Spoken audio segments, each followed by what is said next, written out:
ज्ञानतिमिरन्दस्य ज्ञानाञ्जनशलाकया चक्षुरुन्मीलितं येन तस्मै श्रीगुरवे नमः।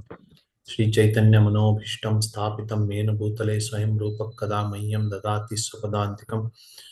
वन्देऽहं श्रीगुरुः श्रीयुतपदकमलं श्रीगुरून् वैष्णवांश्च श्रीरूपं साग्रजातं सहगण रघुनाथान्वितं तं सजीवं साद्वैतं सावधूतं परिजनसहितं कृष्णचैतन्यदेवं श्री राधा कृष्ण पादान सहगण ललिता श्री विशाखान्वितंश्च। हे कृष्ण करुणा सिंधु दीन बंधु जगतपते गोपेश गोपिका कांत राधा कांत नमस्तुते। तप्त कांचन गौरांगी राधे वृंदावनेश्वरी वृषभानुसुते देवी प्रणमामि हरिप्रिये। वाञ्छाकल्पतरुभ्यश्च कृपा सिन्धुभ्यैव च पतितानां पावनेभ्यो वैष्णवेभ्यो नमो नमः। नमः ओं विष्णुपादाय कृष्णपरिष्ठाय भूतले श्रीमते भक्तिवेदांत स्वामिनिति नामिने। नमस्ते सारस्वते देवे गौरवाणी प्रचारणे निर्विशेष शून्यवादी पाश्चात्य देशतारिणे। जय श्री कृष्ण चैतन्य प्रभु नित्यानंद श्री अद्वैत गदाधर शिवासादि गौर भक्तवृंद। हरे कृष्णा कृष्ण कृष्ण हरे हरे, हरे राम राम राम हरे हरे। व्याप्तिर्यस्य निजे निजेन मनसा पक्षे सपक्षे स्थिति व्यावृत्तिश्च विपक्षतोत्त विषये शक्तिर्न वै बाधिते। नैवास्ति प्रतिपक्षयुक्तिरतुलं शुद्धं प्रमाणं समे भूयात् तत्त्वनिर्णयाय भगवान् आनन्दतीर्थो मुनिः। श्रीमन् आनंद तीर्थार्य सन्मनः सरसि भुवि अनुव्याख्यान नलिनी चंचरी गतिमेन्मनः। सनातनं रूपम इहोपदर्शयन् आनंद सिंधु परित प्रवर्धयन् अंतस्तमस्तोम हरस्सराजत चैतन्य रूपो विदितो अद्भुतोदयः। हरे Krishna. Welcome to all devotees for this session on the next few sessions on Vedānta Syamantaka. I am Ram Aprameya Das, disciple of His Holiness Bhakti Vikas Swami Maharaj. I am from Karnataka, currently residing in Tumkur near Bangalore. Some introduction about myself. Previously, I was an engineer, software engineer. Currently, I am doing service in ISKCON, and I am involved in this study of Gurukula education and research. Also, I do some astrological services and some yajnas for devotees. So, with this, I think we will begin our series of classes, firstly on Vedānta Syamantaka. The idea is that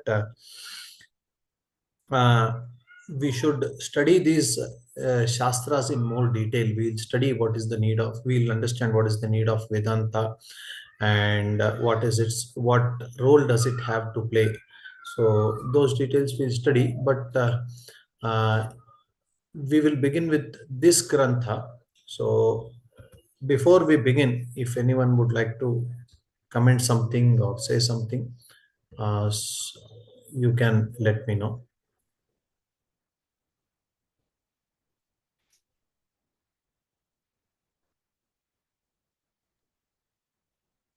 Hare Krishna Prabhus, Hare Krishna Matajis. I hope my audio is quite clear. Yes, Prabhu, it's very clear.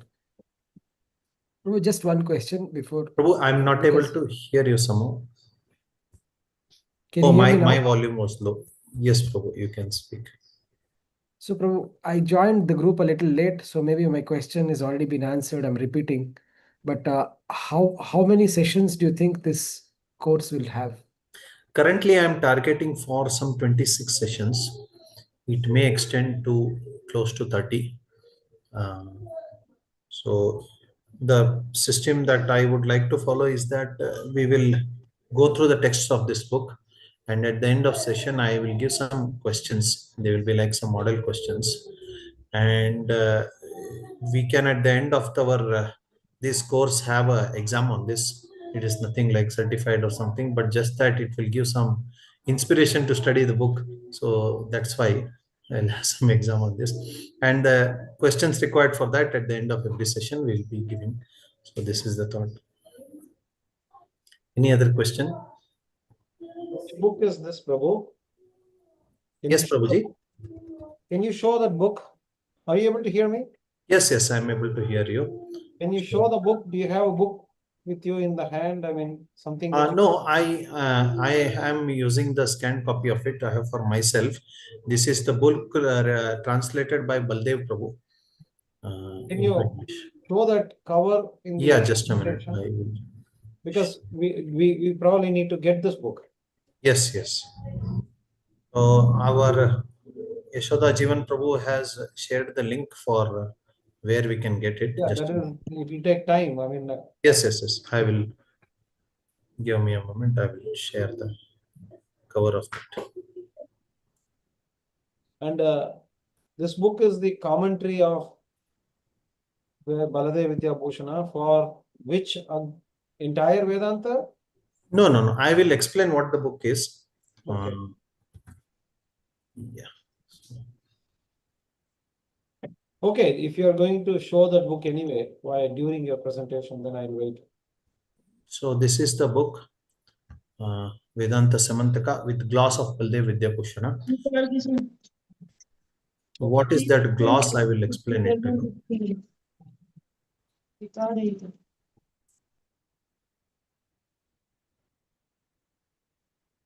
So basically,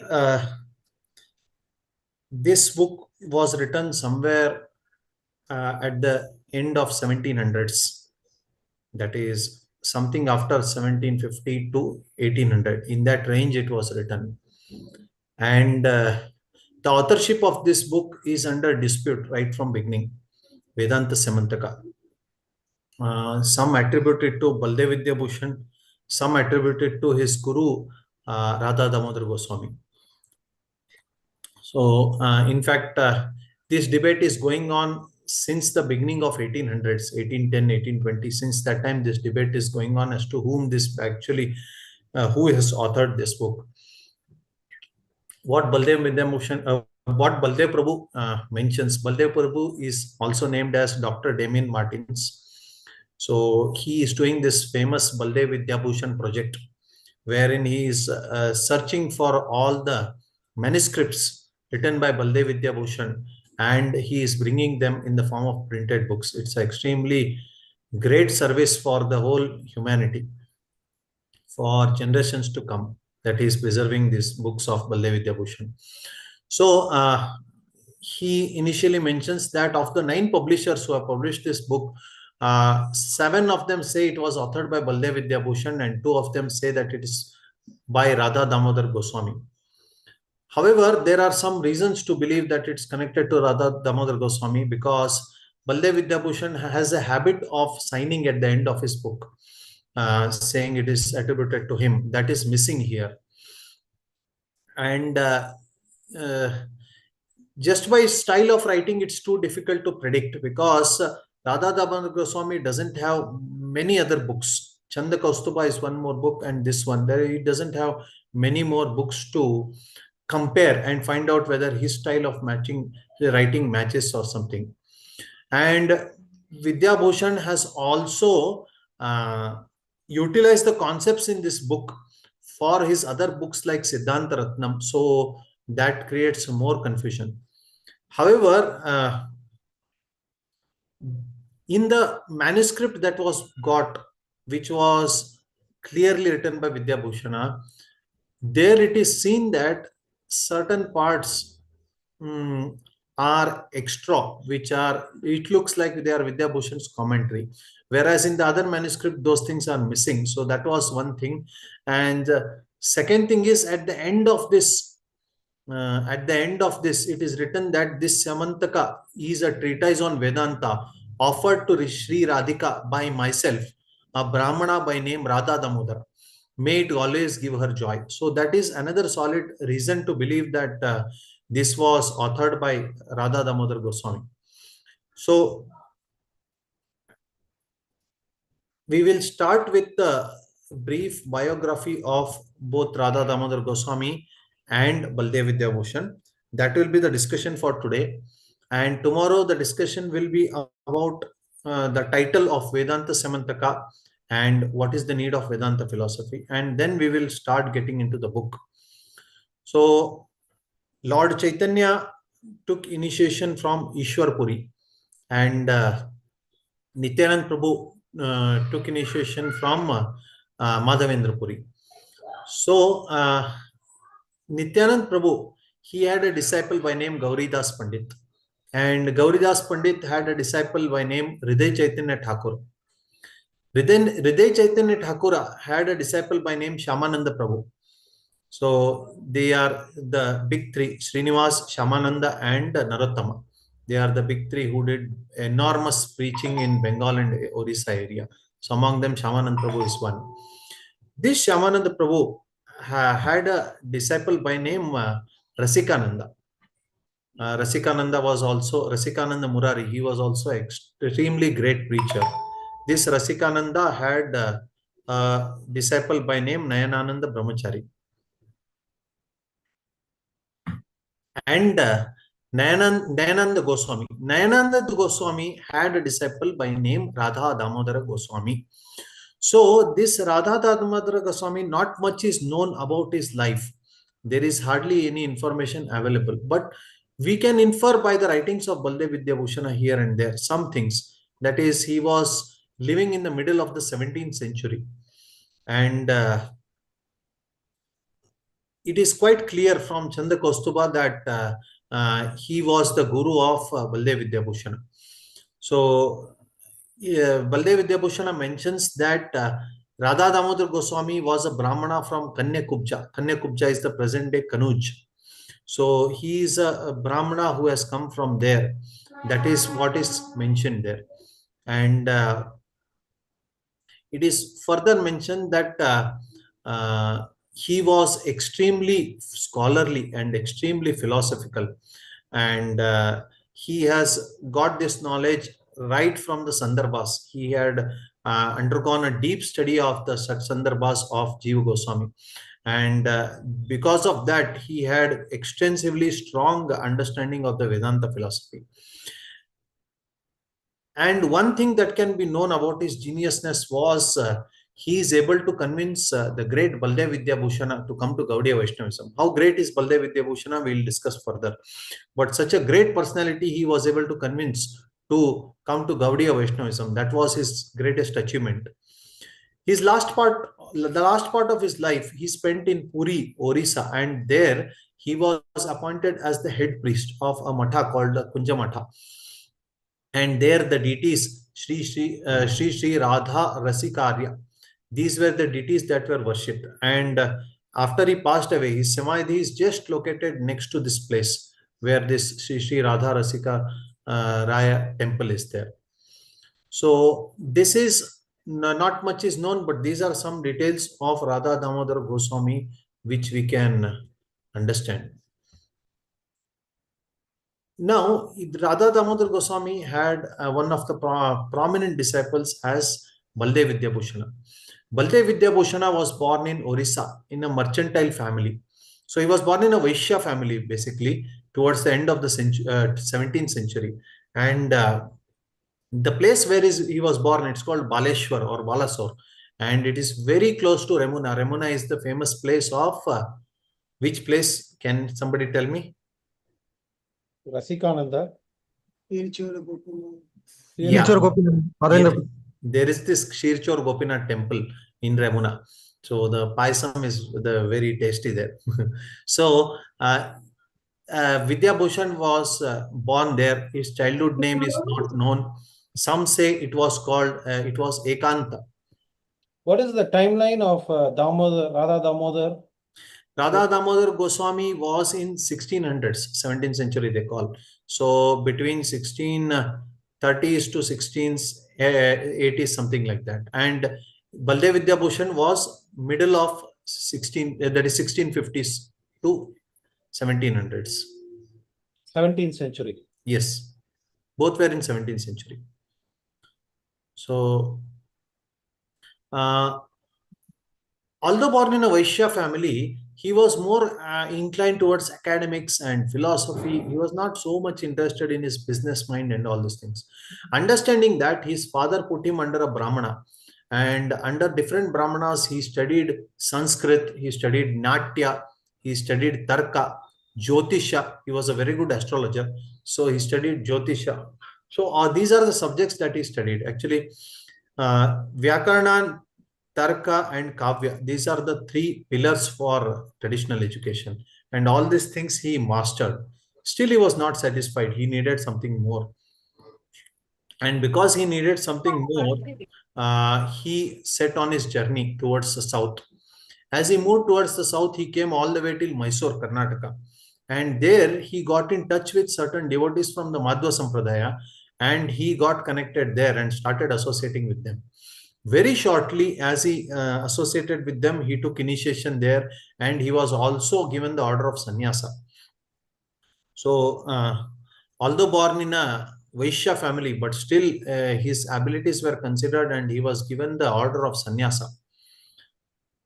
Then he underwent his complete education. That is when he actually got satisfaction for all his inquisitiveness, because the more he inquired about Shastra and all,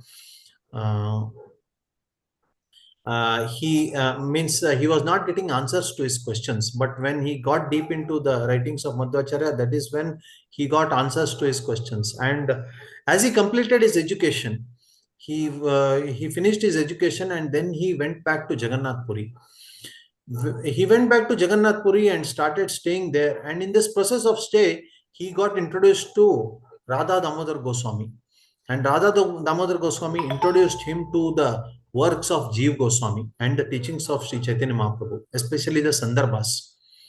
Now, these bore a very great effect on him. I mean, he was able to really appreciate the depth with which Jeev Goswami has actually presented the subject matter. And that way he started taking guidance from Radha Damodar Goswami, and that way he became his disciple. There is a controversy. Some say that Radha Damodar Goswami did not initiate him because he was already initiated, whereas elsewhere it is said that certain mantras were given to him which were new.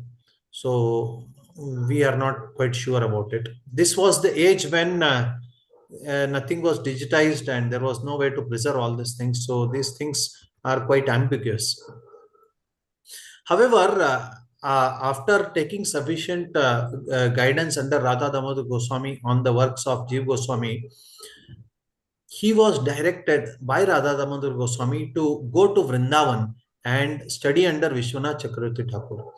You see, this is the real sign of a Pandita, real sign of a intellectual person, a real sign of a Brahmana. If he sees that the disciple is much more capable, he directs him to a superior guru who can teach him more and not just keep him with himself. So that was the speciality. And so he directed him to go to Vishwanath Chakravarti Thakur. Baldev Vidyabhushan went to Navadvip, and although he did not stay there for a long time, just took darshan of the place, and immediately he went to Vrindavan. And in Vrindavan, he met Vishwanath Chakravarti Thakur and expressed his desire that he wants to study under him. Vishwanath Chakravarti Thakur taught him Srimad Bhagavatam in detail.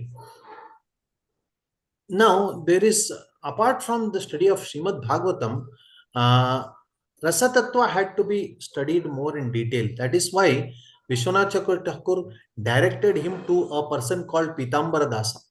This Pitambara Dasa was very expert in Rasa Shastra, and he gave detailed explanation to him on that. So there was a time when Baldev Vidyabhushan was learning from both teachers. His hunger for learning was so intense. He was willing to go to any extent to study. So from both teachers, he was learning, and that way he got some perfection in the understanding of the subject. What happened is, at this time, there was a different political crisis happening in the whole of North India. Aurangzeb, the Mughal emperor, was a tyrant, and he was really creating havoc everywhere. He was destroying temples, and he was creating problems everywhere. And that way, there was a scare that even in Vrindavan, the temples would be broken down and the deities could be trouble damaged. And so the religious people at that time took great effort to move all the deities to Jaipur or overall Rajasthan, because Rajasthan was ruled by Rajputs, who were much more favorable to Sanatana Dharma. So the deity of Radha Govinda, which was worshipped by Rupa Goswami, was moved to Kaman in Vrindavan. Kaman is a part of Vrindavan, but it comes under the, it would come under the Rajput Empire. And Raja Ram Singh was the king there, and the deity stayed there for 31 years till Raja Ram Singh was there. After Raja Ram Singh, there was Raja Jai Singh, who was the next king. This king became a king at a very young age of 11 years old. And before he became king, at the age of 7, once his father took him to Brindavan and the areas where he showed different temples. When he saw Radha Govinda, he was really in love with him, love with them, and he liked them. He somehow had a great desire to worship them. However, the time was not ripe. So then Raja Jai Singh became the king at 11 years. Immediately he requested, can you please, we will take care of the deities. Can you please bring them to Jaipur? So that way we will worship. So the Gaudiya Vaishnavas there agreed, and they brought this deity of Radha Govinda to Jaipur, and he built a grand temple and he started worshipping. What was happening was that at that time, there was a sampradaya called Ramanandi Sampradaya that was also preaching in that area. This Ramanandi Sampradaya is connected to Ramanujacharya. There are some differences. Ramanandi Sampradaya started from Ramananda, who was initiated in Ramanuja Sampradaya, and they are all worshippers of Sitaram, mostly.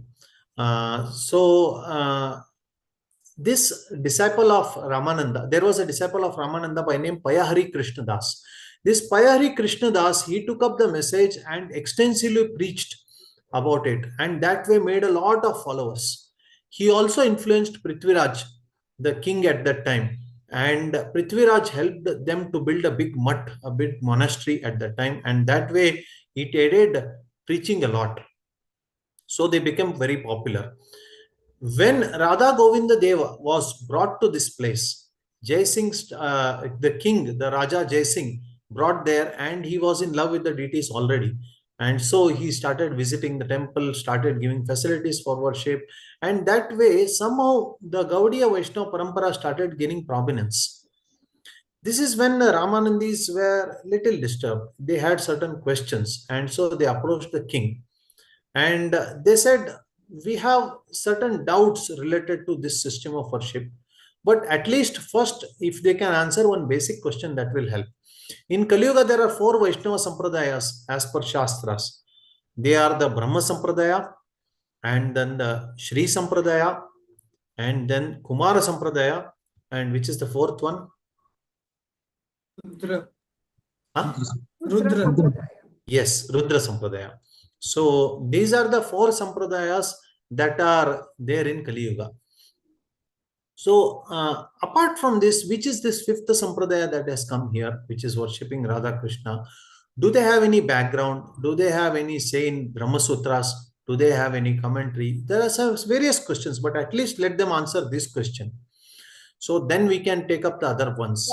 Otherwise, we cannot we cannot concoct new systems of worship. Now, this disturbed the king greatly because he was in love with the deities and he really wanted to serve them. But anyway, when Brahmanas have questioned, this should be answered. Hence, he wrote letters to all the pujaris and all the mahants, all the matadishas in Vrindavan. And he said that these are some of the questions that are being raised. Can one of you please work on this? The point they raised was that, first of all, your sampradaya, you have to prove the validity of it. Second thing is, there doesn't seem to be any evidence anywhere that Radha Krishna are to be worshipped together. See, Krishna is the supreme personality of Godhead. Undoubtedly, he can be worshipped. Radha Rani, okay, she can also be separately worshipped. Now, Radha and Krishna are not married. So the relationship between them, we don't know about it. So it is not the right thing to worship Radha and Krishna. Lakshmi Narayana can be worshipped. Sita Ram can be worshipped. So in this way, the rasa of married husband and wife, Lord can be worshipped in that form. What is this new system of worship? That was the question that was asked. King was quietly disturbed and he said, see, all the mahants and all the intellectuals, kindly come here and solve this matter once and for all. I am too disturbed by this. So if Ramanandis are right, we will agree with them. If the Gaudiyas are right, we will agree with them. But somehow this matter should come to an end.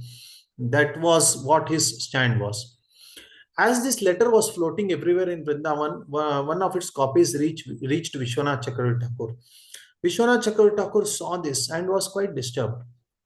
However, he was little old and he was writing books at that time. It was difficult for him to go. And so he requested his disciple. He was still not given the title Vidya Bhushana. Ekant, his name was Ekanta previously. Ekant Govinda Das was his name later on. So he requested him, kindly look at this matter. What is this? So these people are questioning. Then Baldev Vidyabhushan started answering these questions to Vishwanath Chakravarti Thakur, and they had a night-long discussion. All night they had discussion where Vishwanath Chakravarti Thakur would put the Purva Paksha and they would put the Uttara Paksha, Baldev Vidyabhushan. And in this way, he would fine-tune his arguments. In this way, after the whole night had passed and they had this discussion, Baldev Vidyabhushan left from their place and came to Jaipur. He came to Jaipur and requested that he wants to approach the king. And when the king heard that some sannyasi wants to talk on this matter, king immediately gave him preference. No, first send him in.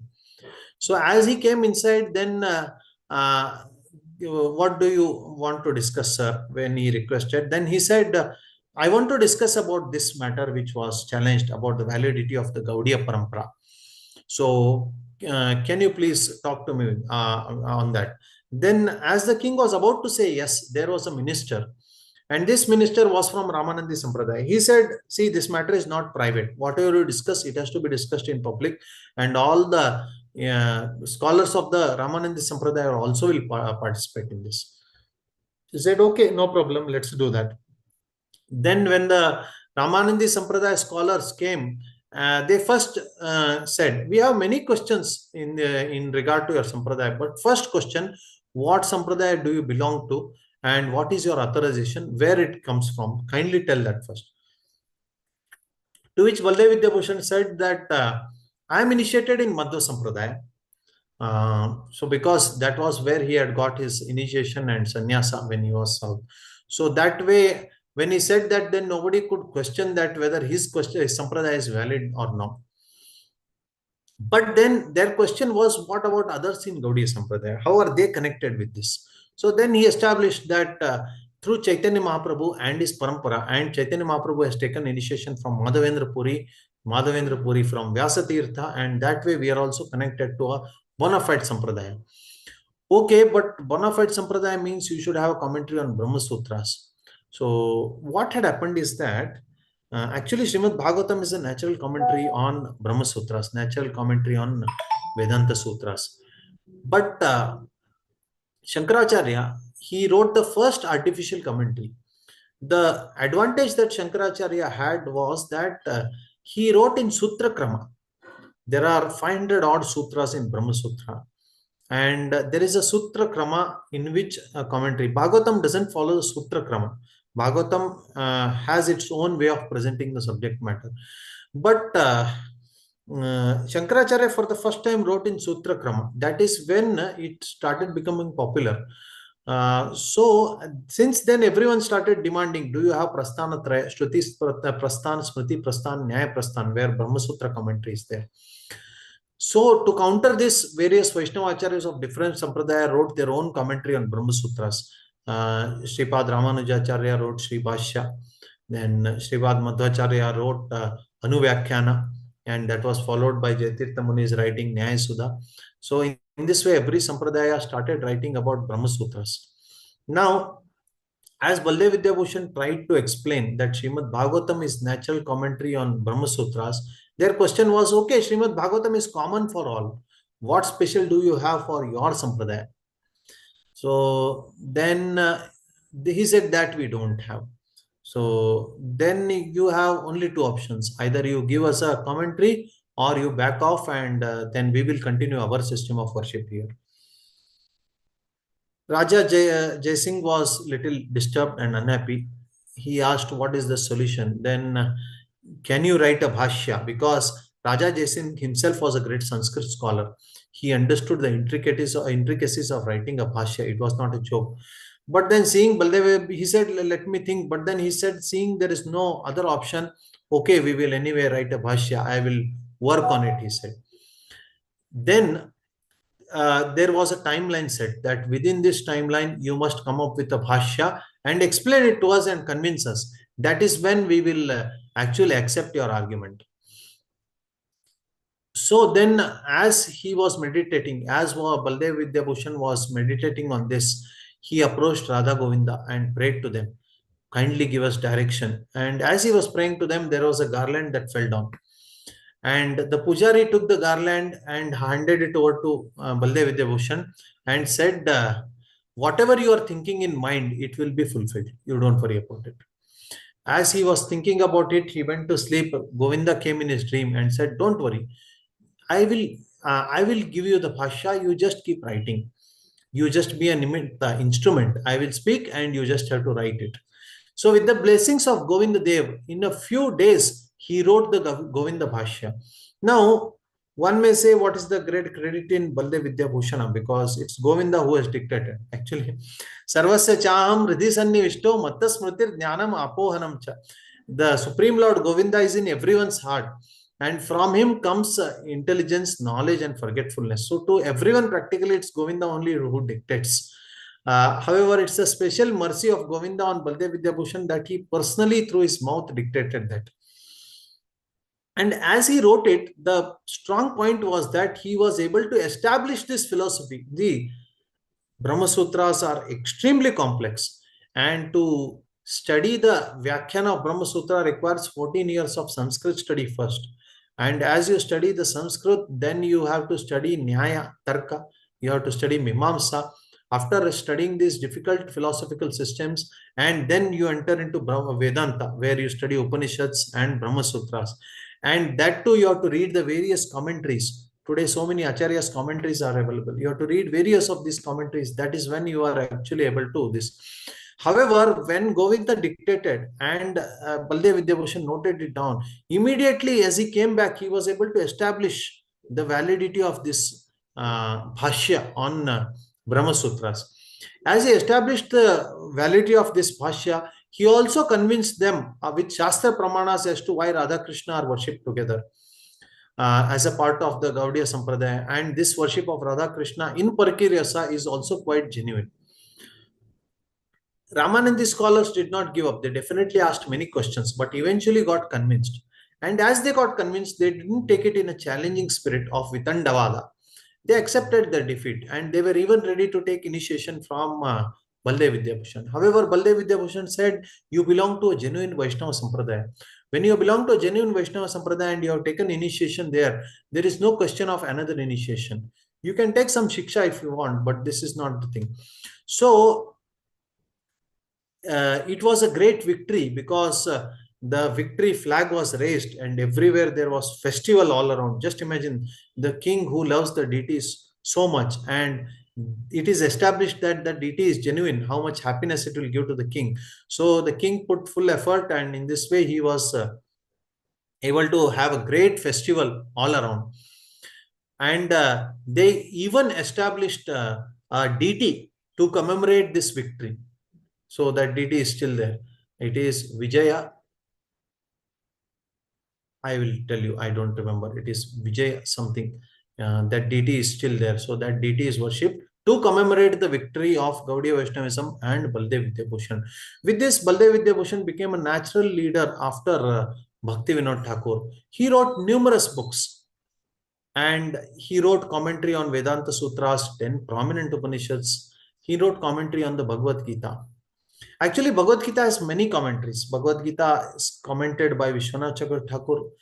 Prior to that, it was commented by Ramanujacharya. It was commented by Madhvacharya. Srila Prabhupada could have selected any of this. But Prabhupada has specifically dedicated his Bhagavad Gita as it is to Baldev Vidyabhushan. So, that shows that, that shows that Prabhupada has very sincerely followed Baldev Vidyabhushan and very strongly held to him is clear philosophical conclusion. Of course, the other acharyas are also quite clear, but then the speciality of Baldev Vidyabhushana is flowing in the blood of the parampara. And Prabhupada has utilized that to present Bhagavad Gita as it is. That makes our Bhagavad Gita as it is special, and that makes our connection with Baldev Vidyabhushan also special. So, although Vishwanath Chakravarti Thakur and Baldev Vidyabhushan put great efforts to bring up the parampara when after Chaitanya Mahaprabhu it had fallen down, still after Baldev Vidyabhushan left the world, again there were many Sahajiyas who actually came and destroyed the Gaudiya Vaishnava parampara. They made it very cheap. Again, Bhakti Vinod Thakur and Bhakti Siddhanta Thakur had to raise the standards of the parampara once again. So it was Bhakti Vinod Thakur, it was Baldev Vidyabhushan, and Baldev, it is very nicely described that Baldev Vidyabhushan is the rising sun, and who brought this teachings of Lord Chaitanya to the world. And then it was dawn time, the sun comes little up. So that was Bhakti Vinod and Bhakti Siddhanta Thakur who rose that sun. And this sun of the great Vedanta philosophy was coming to its peak during the time of A.C. Bhakti Vedanta Swami Prabhupada. So our Srila Prabhupada actually took up this Krishna consciousness movement to great heights, and he was able to present his message all over the world. The speciality of Prabhupada's presentation, he very strongly held to Bhagavad Gita as it is. And that Bhagavad Gita as it is directly connects to Gita Bhushan. So this is the very special contribution to very special contribution of Baldev Vidyabhushana to our parampara.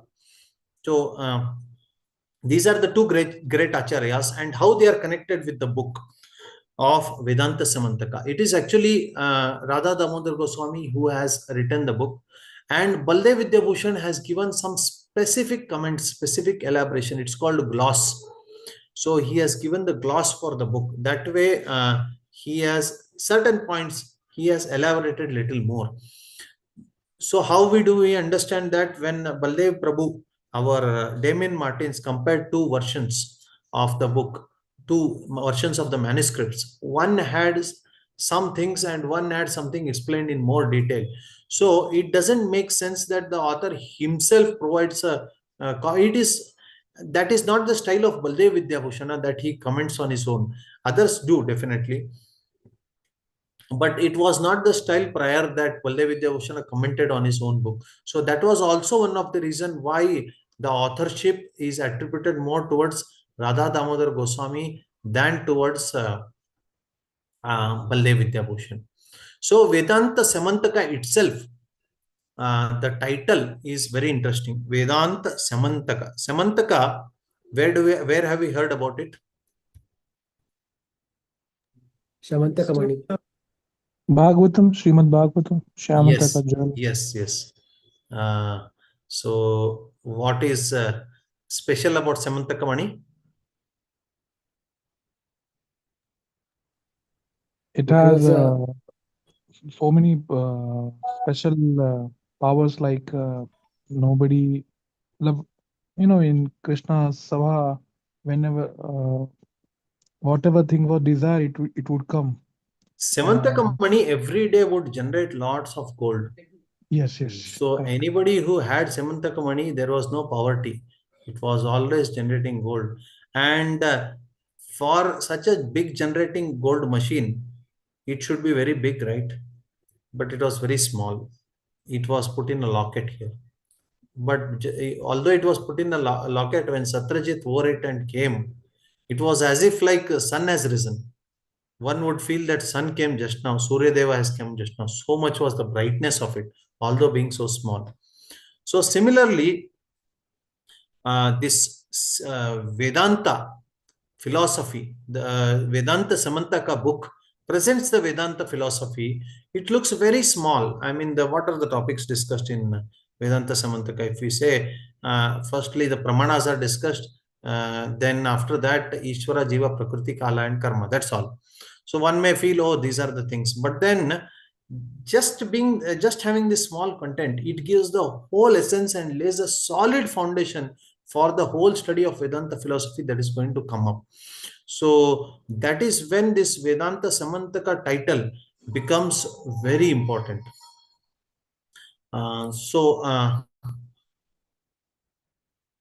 Vedanta is Brahma Vidya. Vedanto Nama Upanishad Pramana is what popularly said. This was coming from Shankara Bhashya, that Vedanta means Upanishads, and that he derives from Mundaka Upanishad. In Mundaka Upanishad, initially it is mentioned what is Vidya and what is Avidya, what is knowledge and what is ignorance. That is discussed initially in Mundaka Upanishad. There it is described that the Vedas, 4 Vedas, the 6 Vedangas, everything is Avidya. Only Brahma Vidya is Vidya. So, people take so much pride in learning these Shastras, but then Mundaka Upanishad describes all that as Avidya and only Brahma Vidya is Vidya. So, Shankaracharya, what he interpreted out of that is that Brahma Vidya is mostly got from Upanishads. The Vedas are divided into 4 parts: Samhita, Brahmana, Aranyaka, and Upanishads. Samhitas are the mantras that are to be spoken, to be uttered during yajnas and other pujas and all. The mantras, Purusha Sukta, Sri Sukta, they are all part of Samhita. So Samhita is basically utilized in Gurukula. The student in the Gurukula just memorizes the Samhita Pata. There is a way to memorize also. Pada Pata, then Samhita Pata. First you will learn the individual words and combine the words and then read the whole thing. So there is a way of studying Samhita. So Samhita is to be studied in Gurukula. Once the student graduates by finishing Samhita, that is when he can say, oh, I have finished one Veda, or I have finished one Shakha of one Veda, Taittiriya Shakha, Ashwala. So like that, there are Aitriya Shakha. So there are so many Shakhas. So I have finished one Shakha, you can say. So once he finishes, then he goes back to Grahastha life. He gets married. That is when he has to survive. That is when the Brahmanas come into picture. Samhita Brahmana. So the Brahmana tells you how to practically perform yajnas. Apa upasprishya, churu yajam juhoti. So these are specific details as to you have to put rice in yajna, you have to put ghee in yajna. The exact procedures are all detailed in Brahmana. As a person continues in Grahastha Ashrama, his livelihood comes through Vedas. And it is mentioned in Manu Samhita that when a Brahmana gives up Vedas, that is when his livelihood takes a beating. It doesn't say like that. It says there will be poverty. The Brahmana will lose everything if he gives up Vedas, because that is his wealth. So as he finishes his Grahastha duties, it's time to enter Vanaprastha ashram. Vanaprastha is the time when you have to do a lot of vratas, lot of tapasyas, and reduce the bodily consciousness and prepare for sannyasa, the ultimate last part of life. So for the vratas and tapasyas, the Aranyaka section is very important. Aranyaka actually describes what you do in Aranya, what you do in the Vanaprastha stage. So the Aranyaka sections are important. And once you have successfully become austere and ready for sannyasa, and when sannyasa is given to a person, that is when Upanishads are important, because Upanishads completely speak of spiritual knowledge. It speaks of soul, it speaks of super soul and these things. There is nothing what is so-called material, how to gain money and all these things are not at all a part of Upanishads. So it is generally thought that these Upanishads are real spiritual knowledge. But Krishna says in Bhagavad Gita 15th chapter, Vedescha sarvair ahameva vedya vedanta krit veda videhacha. I am to be known by all the Vedas. And that means every section of the Vedas speaks about me only. Vede Ramayane Chaiva Purane Bharate Katha Adi Antecha Madhecha Haris Sarvatra Giyate. Adi Antecha Madhecha, Veda, Ramayana, Mahabharata, Puranas, everywhere, beginning, middle, and end, it's only the Supreme Lord who is glorified. Nobody other than Supreme Lord is glorified. That way, practically every section speaks of the Supreme Lord only. How it speaks of the Supreme Lord, we will discuss in detail later on. So, Under those circumstances, everything becomes Brahma Vidya. All these sections become Brahma Vidya whenever they are conducive for spiritual advancement. Whenever they are conducive for our own self, that time each of these sections, they are away from Brahma Vidya. So this is the conclusion we will understand. As we get into the text, we will know it more. So Vedanta doesn't mean Veda Anta. What do you get about it? What impression you get about it? Veda Anta. Just by this word, what you understand? Conclusion of the Vedas. Conclusion of the Vedas. Yes, Prabhuji, very good. Any other thoughts?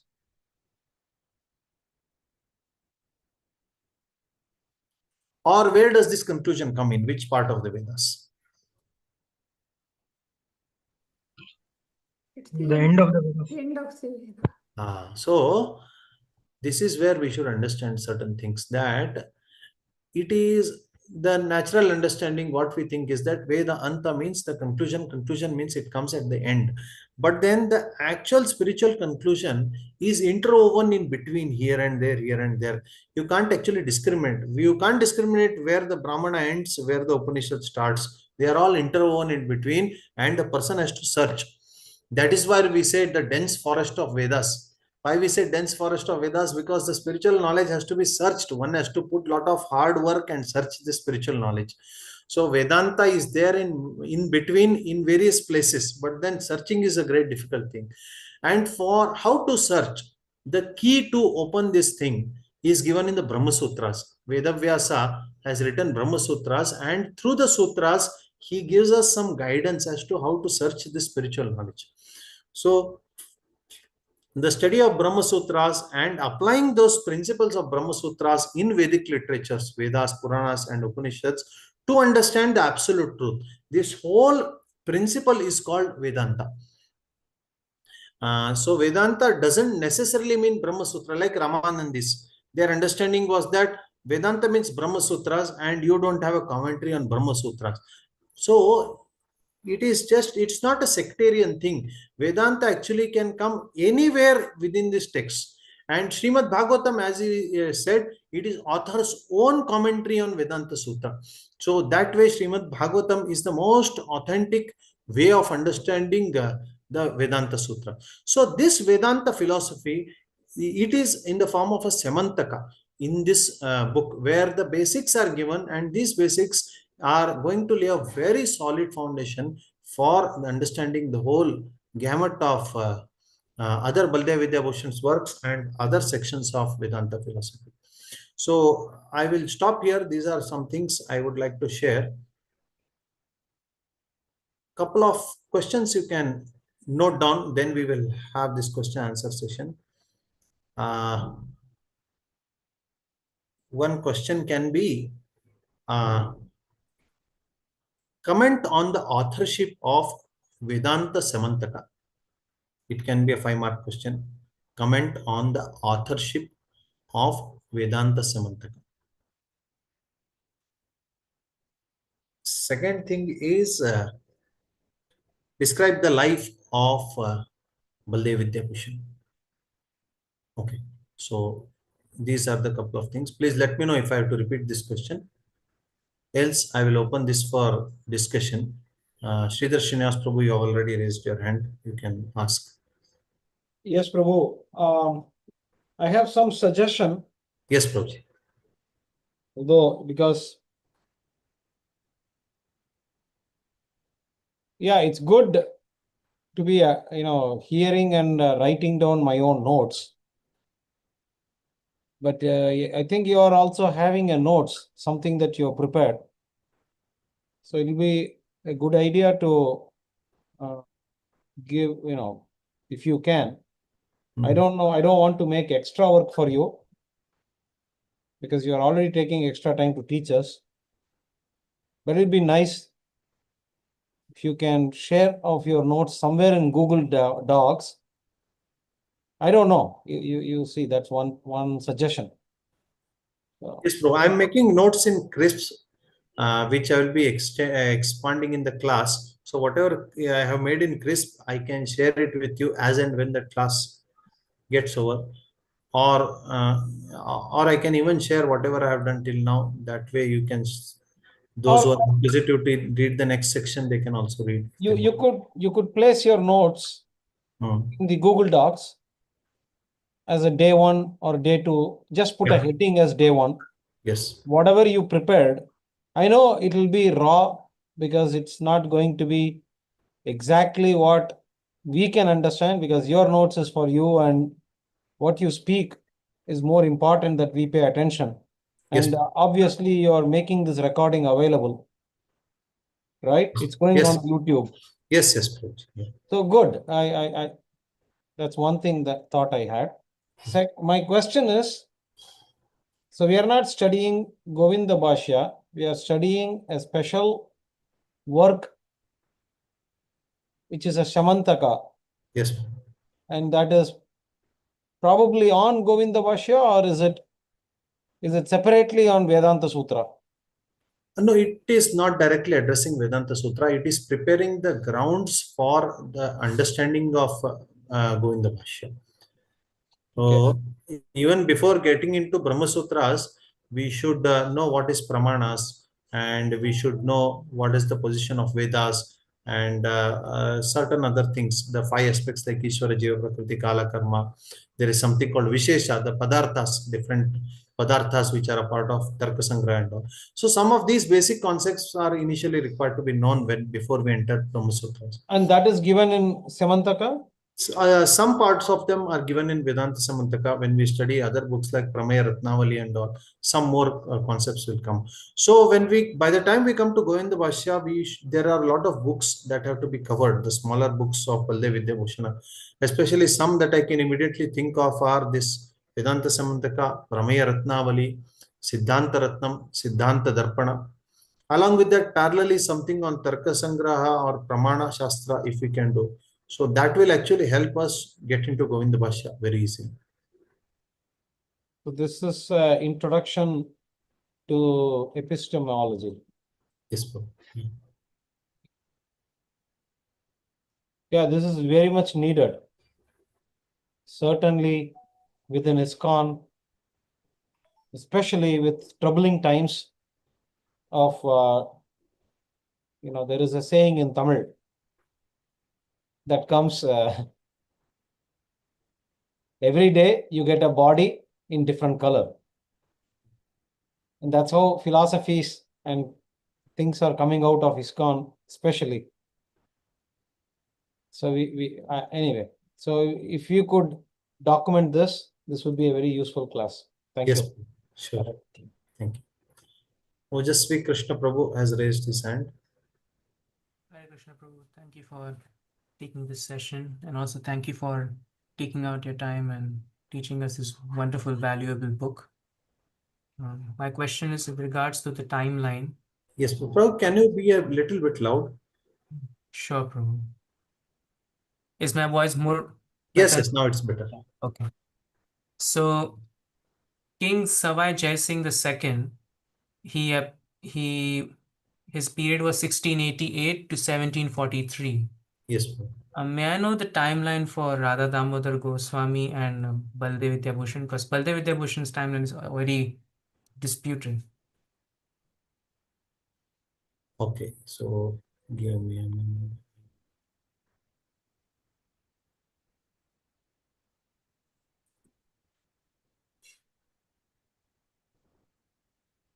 I will let you know in the group, Prabhuji. The exact dates I will let you. Exact dates are anyway difficult because that was a different time and other Damodar Goswami not much is known. But at least the approximate time period I will let you know in the group. Yeah, yes, the year is fine because then it should mix, like, I was thinking from the perspective that, okay, if they had met each other, then they should have been of a certain age, something like that. Yes.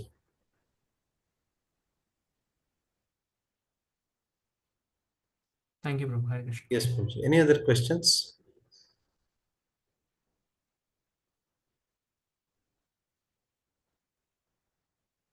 Yes, Mohan Radhapati Prabhu has a question.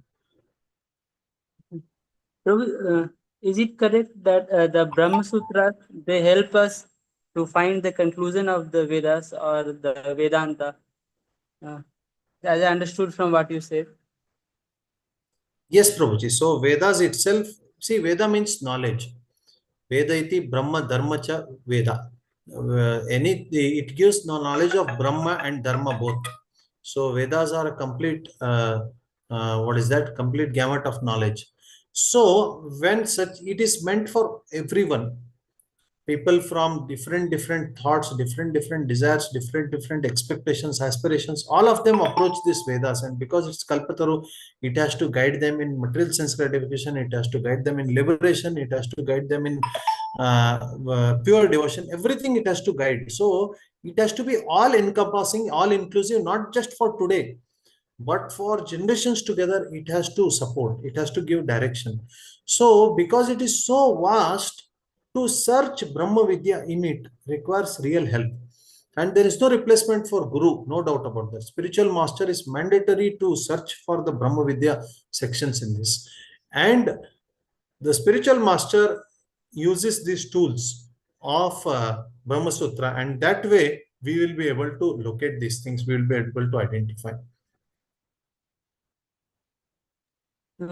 So this Vedanta Sutra and Brahma Sutras are the same? Yes, Prabhuji, they are the same. Brahma Sutras are actually Vedanta Sutras. They are called Brahma Sutras because they help in understanding Brahma, the absolute truth. That's why. Okay, thank you, Prabhu. There is also Karma Sutras or Karma Mimamsa Sutras by Gemini. So that is useful to understand Dharma.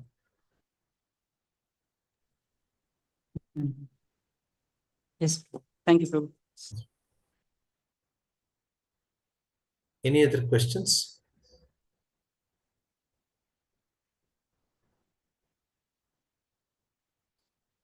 So I hope everyone is excited to go through this journey of Vedanta.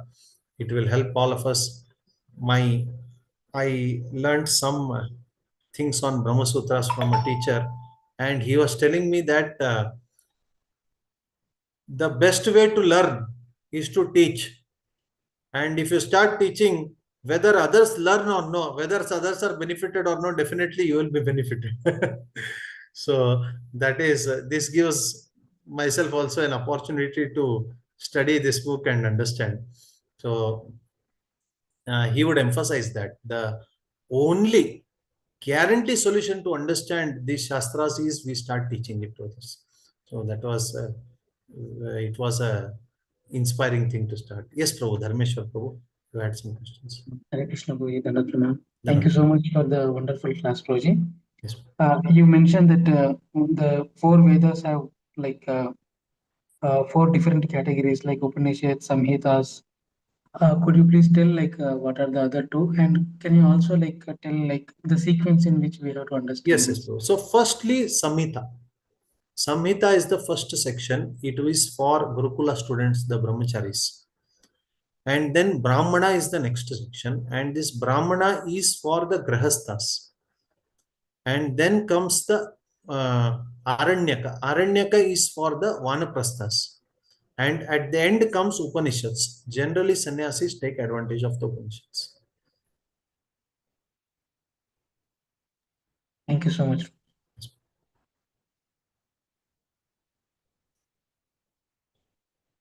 So, okay, Prabhu.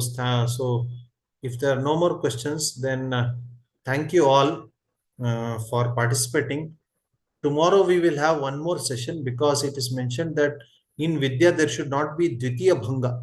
Dvitiya Bhanga means second class should not get cancelled. So if there are second class gets cancelled, there will be obstacles. Now we don't know what is Krishna's plan, but then at least from our side, we will try to have a discussion tomorrow. And then we have Krishna Janmashtami this weekend. So we'll be not meeting this weekend. We'll be meeting the weekend after this. Yes, Ojasvi Krishna Prabhu, you wanted to say something. Yes, Prabhu. You mentioned about this Dvitiya Bhanga. Is there any reference for it? I was trying to find it in that book of Nimitta Jnana. I forgot. Yeah, it may not be there. It's commonly there in Muhurta. It comes in Muhurta. I will find out the exact reference for it. But in Aiteya Pramana is very frequently observed among the Brahmanas who actually give Vedic This I saw in Madhva Sampradaya, I saw in Sri Vaishnava Sampradaya. So many places I saw that it is a common thing among them that no, Dvitiya Bhanga should not happen. Okay, thank you, Prabhu. Can you send that reference on the WhatsApp group? It'll be useful. I'll put in my notes. So it's useful. No, I will see if there is explicit written reference. If I find that, I will share it. Okay, thank you, Prabhu. Yes. Okay, then, Prabhus and Matajis, thank you all for participating. Panchakalpatarubhyascha kripasindhubhyacha patitanam pavanebhyo Vaishnavebhyo namo namaha. Ananta Koti Vaishnav Vrinda ki jai. Jai. Vidya Bhushan Prabhu ki jai. Jai. Namaruga Goswami ki jai. Jai. Shri Prabhupada ki jai. Nitai Gaur Premanandi. Hari Bol. Thank you, Prabhuji. Hare Krishna.